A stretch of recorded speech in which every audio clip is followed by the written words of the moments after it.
que lo... Bueno, sería lindo, todos, no sé, están esperando que lo haga yo, pero que lo hagan en AutoCAD y lo traigan en una 3. Sería bueno, ¿ah? Y si no, la más fácil es que le saquen una foto ampliada. ¿Estás sacando fotos?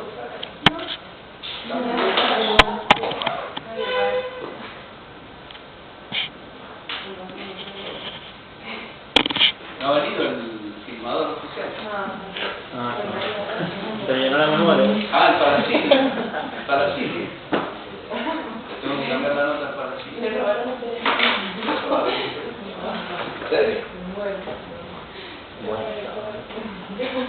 Bueno, entonces este es el motor sincrónico, el estator y el rotor. Una llave tripolar y dos anillos rozantes conectados a estas dos escobillas. El circuito sigue por acá, una llave que es comandada por un contactor, que es el contactor del rotor, que tiene los dos contactos principales y un contacto auxiliar que está normalmente cerrado. Los circuitos eléctricos, para que tengan siempre como referencia, se leen en el estado de reposo, es decir, sin excitación. Por eso interpreto que ese contacto es un contacto normalmente cerrado. O sea, sin excitación está cerrado.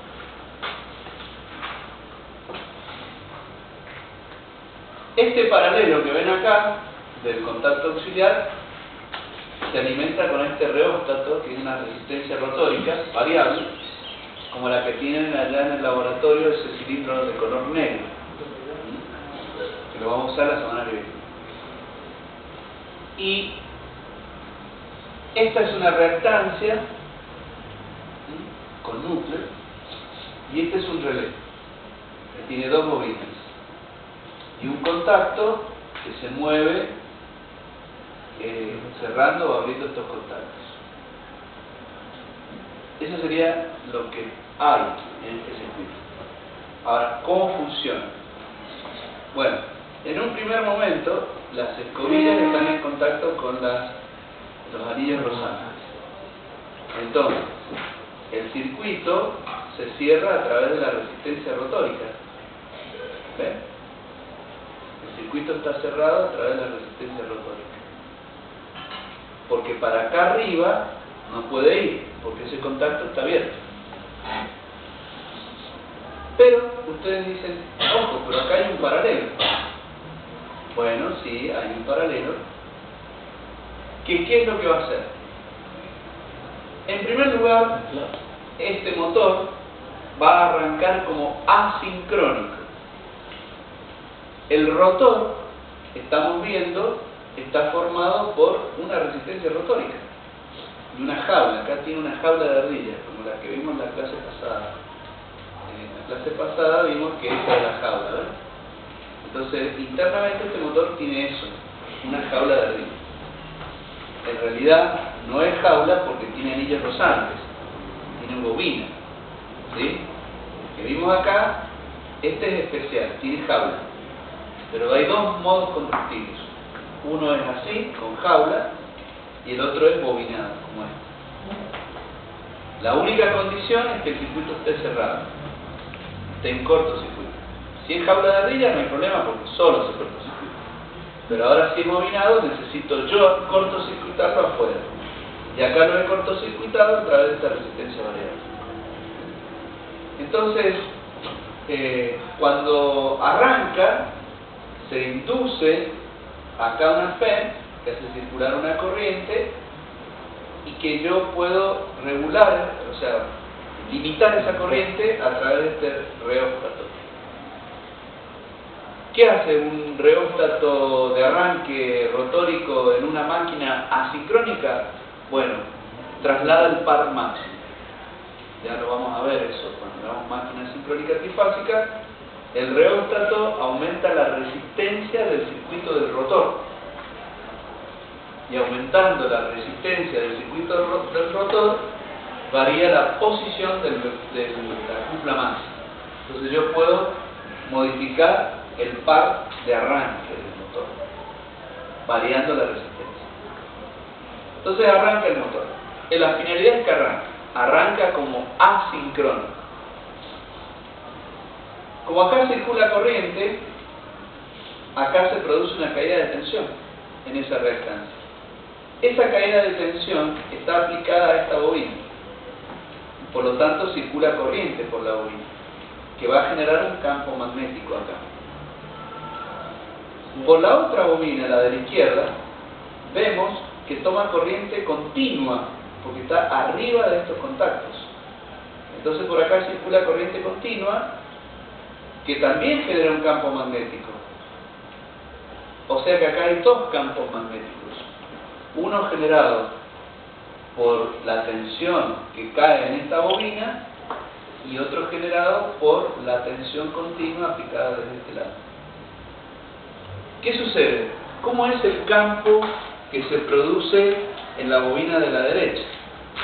Bueno, ya después vamos a demostrar que la frecuencia de las corrientes inducidas en el rotor son función del resbalamiento y la frecuencia de este último.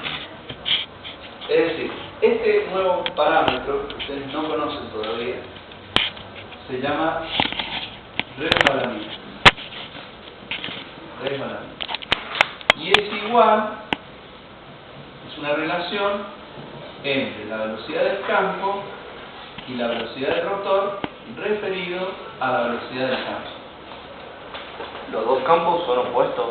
Los dos campos, no, la velocidad que habíamos deducido eran iguales, en el mismo sentido.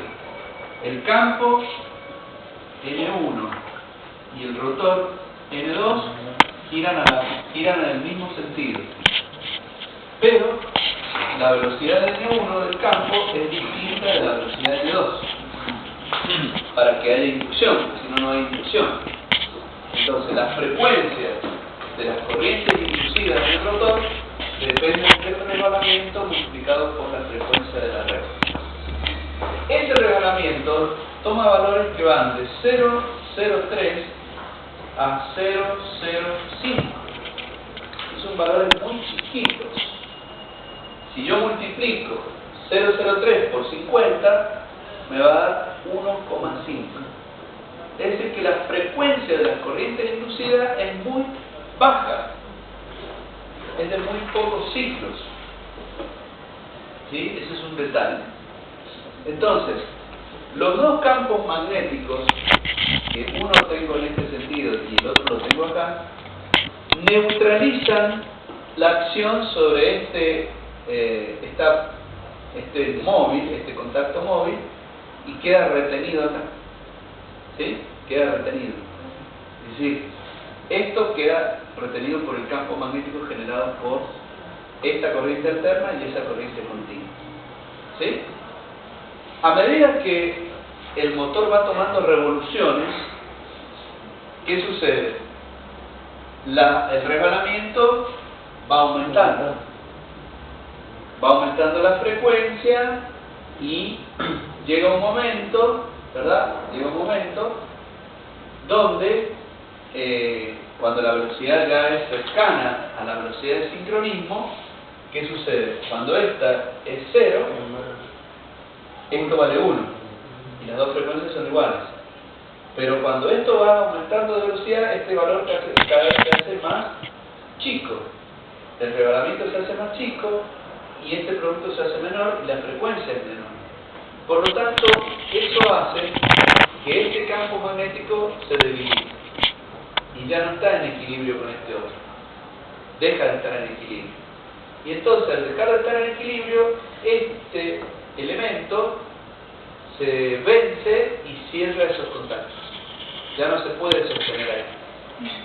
Cierra los contactos y cuando cierra los contactos empieza a circular corriente por esta bobina, ¿ven?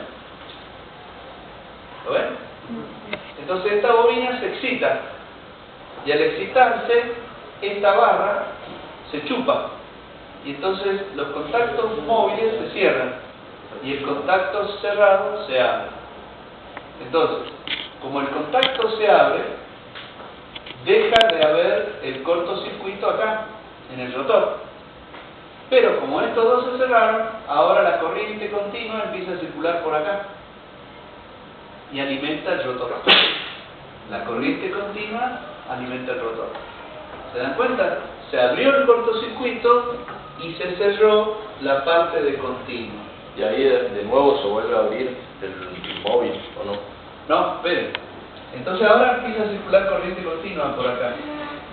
¿Qué pasa? Como la velocidad del rotor estaba cercana a la velocidad del campo, ahora un polo norte del rectator se atrae con un polo sur del rotor y queda en sincronismo. ¿Entendieron? Automáticamente. Entonces ahora fíjense, ustedes me dirán, ¿y qué pasó con esto? Bueno, como acá ahora circula corriente continua, en una reactancia, ustedes, claro, exactamente, en una reactancia, X es igual a omega por M, o sea, 2pi por F y por L. Como la corriente continua no tiene frecuencia, ¿cuánto vale X? 0. O sea que no hay, es como si la reactancia no estuviera. ¿Está bien? Solamente habrá R, que es la resistencia del alambre. O sea que voy a tener una caída de tensión muy chiquita. ¿Está bien? Si tengo una caída de tensión muy pequeña, no tengo corriente prácticamente. Y entonces es como si no hubiera campo. ¿Se dan cuenta? Y se mantiene el contacto móvil, este contacto se mantiene acá. ¿Lo ven? Entonces el motor queda funcionando, esto se mantiene excitado, esto se mantiene hacia la derecha, esto se mantiene abierto y la corriente continua sigue alimentando el rotor, queda funcionando en sincronismo. ¿Entendieron? Es como un enclavamiento de una estrella de triángulo, ¿no? No. O sea, pero vamos a ver un funcionamiento de que se abre y se cierra y queda enclavado para que... Sí, bueno, pero no es lo mismo. No, por ejemplo, No lo diga así porque nada que ver una cosa con la otra. No, sí. Los procedimientos que se enclaven y eso sí suena, pero nada que ver una cosa con la otra. Acá conceptualmente es otra. Sí. Entonces, repito, cuando arranca con las escobillas apoyadas en los anillos rozantes. Acá se cerró a través de la resistencia rotórica, así que tengo un cortocircuito, por lo tanto tengo una corriente circulando por acá que está afectada del resbalamiento. Al principio, como F es grande, el F2 es grande, acá tengo una caída de tensión importante que genera una corriente que mantiene excitada con un campo que anula el campo de la corriente de continua. Por eso se mantiene esto con un resorte pegado. A medida que va tomando velocidad, el resbalamiento va disminuyendo, la frecuencia va disminuyendo, y si disminuye la frecuencia, disminuye la caída de tensión. Si disminuye la caída de tensión, disminuye la corriente y se debilita este campo, por lo cual prevalece nada más que este. Entonces, el contacto móvil, ahora la tracción se debilita, entonces pasa hacia la derecha. Hace este puente, y al hacer este puente queda la corriente alterna circulando por acá. Esa corriente alterna excita la bobina y atrae este contacto, cerrando los contactos 2 y abriendo el contacto 3. El cortocircuito se abre, el de la resistencia rotórica, y lo que se cierra es el circuito de corriente continua que alimenta los polos del rotor. Como esta bobina tiene una reactancia, y al estar recorrida por una corriente continua, la frecuencia es nula, no hay caída de tensión prácticamente aquí, no hay corriente y el circuito se mantiene cerrado, digamos acá, el de control, queda funcionando en sincronismo. Ese sería el esquema de arranque del motor sincrónico como asincrónico, pero en un arranque automático. ¿Ah? El otro esquema es que tenga jaula. que el motor se construya con una jaula, pero hay que concebirlo de esa forma. ¿Tá? En este caso no, es rotor con bobinado. Es el mismo rotor bobinado. Bueno, ¿cuáles son las aplicaciones del motor síncrono? Bueno, acá trabaja como motor entregando potencia útil solamente. Entonces fíjense, acá tenemos los kilowatt en función de los kilowatts. Primero entrega 500 kilowatts, acá es kVA, 500 kVA. Si yo le pido 100 kVA más, si sumo esto al cuadrado más esto al cuadrado, me va a dar esta potencia aparente nueva. ¿Está bien? En realidad no es al cuadrado, sino le agrego 100 kilowatts de potencia y paso a una nueva potencia aparente de 560. Esa potencia, si ustedes se fijan, ha mejorado el factor de potencia. De 0,6 pasó a estar de 0,75. ¿Sí? Eso me explica, le he pedido más potencia y ha mejorado su factor de potencia. Ahora, trabaja como motor, pero entrega potencia útil y lo sobreexcita. De 500 kVA le pido 100 kilowatts y trabaja sobreexcitado. Cuando trabajaba sobreexcitado se comportaba como si fuera un capacitor, o sea, consumía potencia reactiva capacitiva. Entonces por eso los 50 kilowatts los tengo que poner hacia abajo. Si fueran intuitivos, deberían ir hacia arriba. Entonces paso a tener una nueva, es como si le agregara una nueva potencia aparente de 112 kVA y llego a este punto donde la máquina entrega 520 kVA a un coseno de pi de 0,78. O sea, la potencia útil sigue siendo la misma, pero al trabajar sobreexcitado, el motor trabaja más aliviado que en el caso anterior. Acá al motor le estoy poniendo en juego 560 kVA y acá le estoy poniendo en juego 520. El motor tiene más potencia para liberar. ¿Se dan cuenta? Que en el caso anterior. Supongamos que el motor fuera de 600 kVA. Acá, si está en 560, ¿cuánto le queda disponible? 40. En cambio, si yo lo trabajo sobreexcitado, en lugar de quedarle 40, le quedan 80. ¿Se dan cuenta? O sea que trabaja mejor sobreexcitado que no sobreexcitado. Profe, y también mejora más todavía el... Mejora más todavía el factor de potencia, porque lógicamente al estar trabajando más sobreexcitado, consume más reactivo capacitivo. ¿Está bien? Mejora más el factor de potencia. ¿Está? En esta otra consideración lo hago trabajar como compensador sincrónico. Como compensador sincrónico es cuando lo hago trabajar en vacío y sobreexcitado. ¿Sí? En vacío, fíjense, ahora les pido 100 kilowatts. O sea, trabaja como sobreexcitado y muy sobreexcitado con 100 kilowatts de consumo de potencia reactiva capacitiva. Yo llego a un coseno de pi 0,7. Bueno, de 0,6 paso a 0,7. Pero en esas condiciones, si yo le solicito potencia útil de 100 kilowatts, paso a estar todavía más aliviado de la potencia aparente, pasa a tener 500 kVA con un coseno de pi de 0,8. ¿Se dan cuenta? O sea que siempre este motor convendrá trabajarlo sobreexcitado. Mejoro el factor de potencia y libero mayor potencia aparente para tener mayor potencia útil disponible. ¿Está? Ese sería el concepto. ¿Y qué tanto sobreexcitado no es posible? Bueno, eso va a depender del motor. En este caso, que no se disponga mayor potencia aparente. Bueno, en este caso habría que calcular el motor, por ejemplo. Acá, fíjense, quedamos con la misma potencia aparente. Fíjense, al sobreexcitarlo con 100 kilowatts, yo le podría sacar 100 kilowatts de potencia útil y seguir teniendo la misma potencia aparente puesta en juego. ¿Se dan cuenta? O sea, si yo necesitara el motor fuera nada más de 500 kVA, si yo lo sobreexcito, con ese valor le podría sacar 100 kW de potencia útil, sin cambiar la potencia aparente. Miren lo que hace la sobreexcitación. Y en este otro caso, bueno, le pedí potencia útil,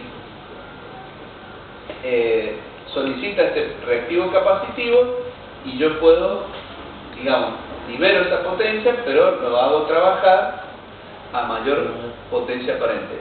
Tendría que ver si el motor lo puede dar. ¿Está bien? Supongamos que lo puede dar. Y en este otro caso, no lo puede dar. Supongamos no lo puede dar porque es de 500 y nada más. Pero he podido sobreexcitarlo y sacarle 100 kW de potencia útil en el eje. ¿Se dan cuenta entonces cómo trabaja este motor? Este motor trabaja bien sobreexcitado, nunca subexcitado. Y eso nosotros lo demostramos en la clase pasada con las curvas en B. El motor trabajado sobreexcitadamente trabaja dentro de la zona estable. Entonces yo le puedo pedir más potencia útil, paso a otro estado de potencia y en el llegado al caso puedo trabajar con la misma potencia aparente incluso. Esto, bueno, esto es un dato. Acá se ve la zona en que trabajan los motores para potencias en HP de hasta 200 HP y velocidades de 514 vueltas por minuto. El que mejor funciona es el motor de inducción. Toda esta zona es el motor de inducción. Para potencias más grandes y mucho más grandes empieza a tener aplicación el motor sincrónico. Potencias grandes. Bueno, como compensador sincrónico, acá ustedes tienen, esta sería la menos U, es la potencia que entrega el generador, y la UM es la potencia que recibe el motor. Lo que entrega el generador lo recibe el motor, por eso son opuestos. Cuando trabaja como compensador sincrónico, trabaja sobreexcitado. Si se trabaja sobreexcitado, se comporta como un capacitor. Por lo tanto, la corriente adelanta con respecto a la tensión. Por eso la corriente está aquí. Y la Fe, al ser sobreexcitado, es 0 más grande que U. La diferencia es E0 menos U, que tenemos este vectorcito acá. ¿Está?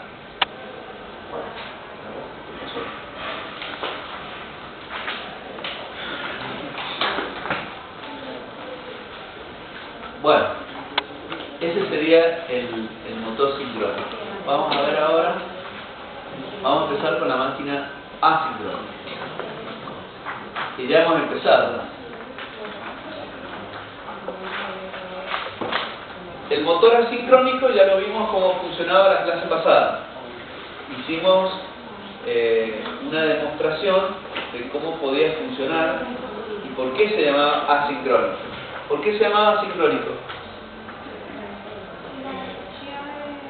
La velocidad del campo ¿No era la misma la del rotor? no era la misma que la del rotor. Uy, que no mandé. Y también se llamaba motor de inducción. ¿Se acuerdan? ¿Por qué se llamaba de inducción? Porque en funcionamiento había una inducción de Fenn en el rotor que hacía circular una corriente al estar en cortocircuito. Eso es lo que habíamos visto la clase pasada. Ese estado de funcionamiento bajo el principio de inducción es el que lo hace similar al transformador. El transformador es una máquina de inducción, ¿sí? Se induce una Fenn en el secundario y acá el secundario es el rotor, que por estar en cortocircuito hace circular una corriente. Esa corriente genera un campo que interactúa con el campo magnético del estator, me origina un campo rodante en el entrehierro, que es el que hace que produzca una cupla en el rotor que lo hace girar. En el mismo sentido que el campo magnético rodante, pero a una velocidad un poco menor. Esa diferencia de velocidades entre el campo y el rotor, referida al campo, es lo que se denomina resbalamiento. ¿Sí? Se denomina así, resbalamiento. ¿Cómo está compuesta esta máquina? Básicamente por dos partes. Una parte fija, a la que llamamos estator, y una parte móvil, a la que llamamos rotor. La parte fija, generalmente, está siendo recorrida por una corriente alterna trifásica. Normalmente esta máquina es trifásica. Existe la variante monofásica de este motor, que la vamos a ver más adelante. Pero en su principio elemental es trifásica.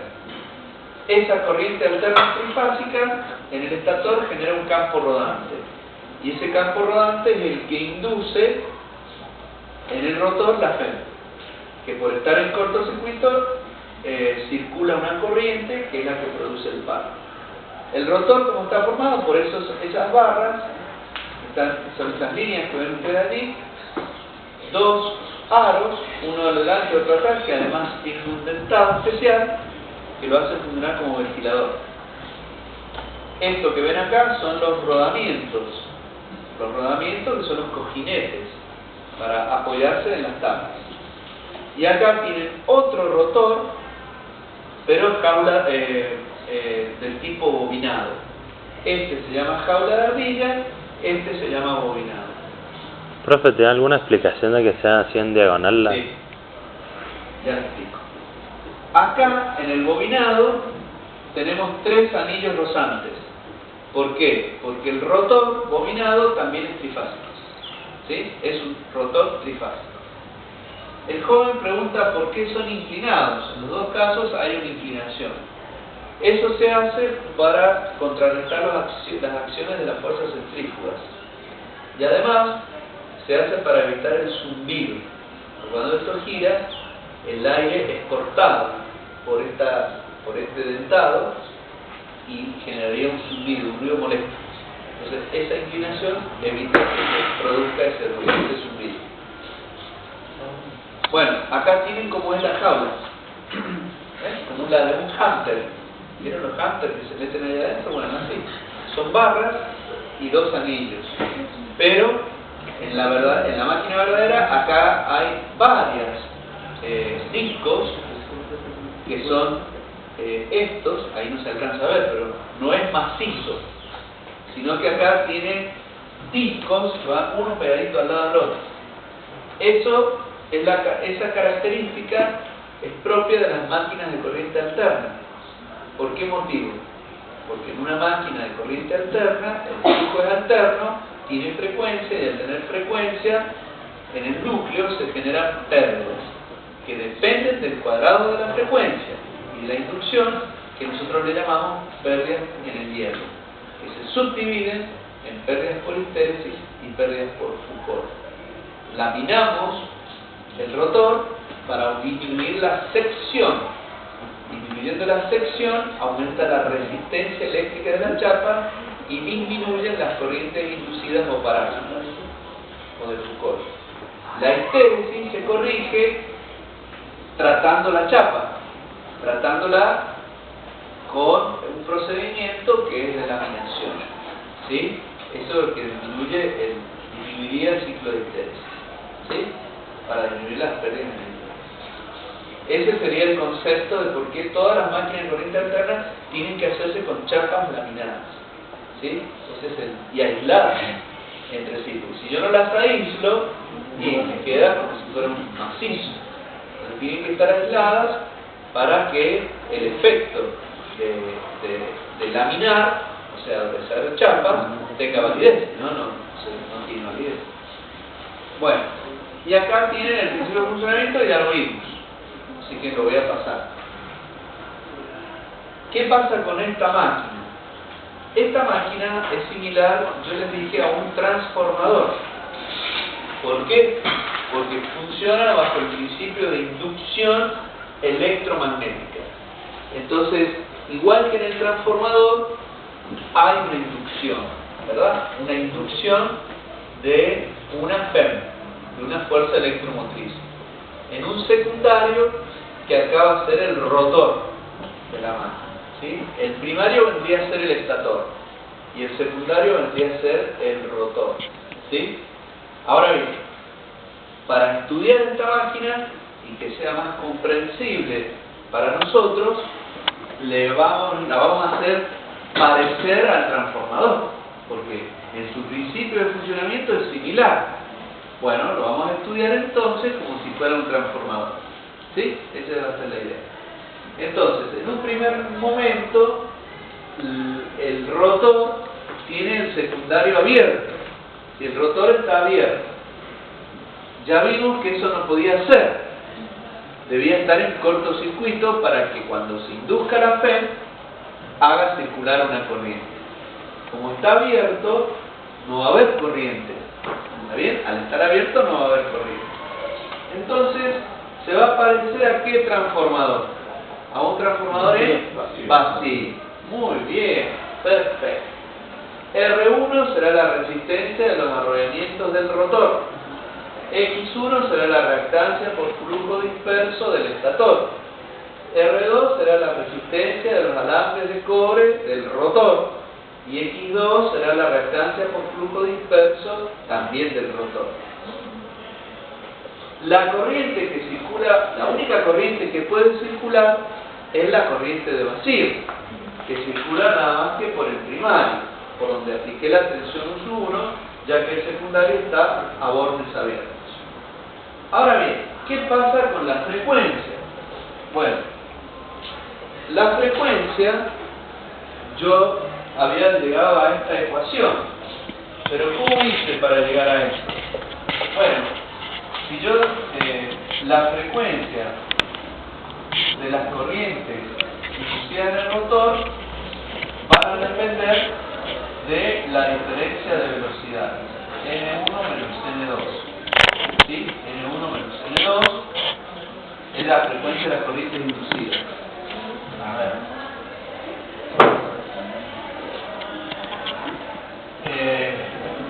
La frecuencia de las corrientes inducidas en el rotor depende de la diferencia de velocidades, N1 menos N2. Pero N1 menos N2 es igual a S por F1. ¿Sí? Es igual a S por F1. Si yo lo reemplazo, la frecuencia de FR es igual a S por F1. ¿Lo ven? La frecuencia de las corrientes inducidas en el rotor va a depender de la diferencia de velocidades. ¿Sí? La diferencia de velocidades me genera la frecuencia de las corrientes inducidas. Entonces ahí surge que la frecuencia F2 es igual a S por F2. ¿Sí? Otro modo sería así. N2 es igual a P. Vamos a hacer una deducción porque si no se van a quedar en el aire. La frecuencia F1 es igual a P por N1 sobre 60. ¿De acuerdo? La frecuencia de las corrientes inducidas en el rotor dependen de la diferencia de velocidades. Si no hay diferencia de velocidades, no hay inducción. Y si no hay inducción, no hay FEM. Si no hay FEM, no hay corriente. Si no hay corriente, no hay frecuencia. Entonces, de la definición aquella, F2 va a ser igual a P sobre 60 por S por N1. Si ordeno un poquito esto, me va a quedar P por N1 sobre 60 multiplicado por S. Y esto, ¿qué es? F1. Entonces ahí me queda que es igual a S por F1. Esa es la demostración. ¿Sí? Esa es la demostración para llegar a la conclusión que la frecuencia de las corrientes inducidas en el rotor depende del reparamiento multiplicado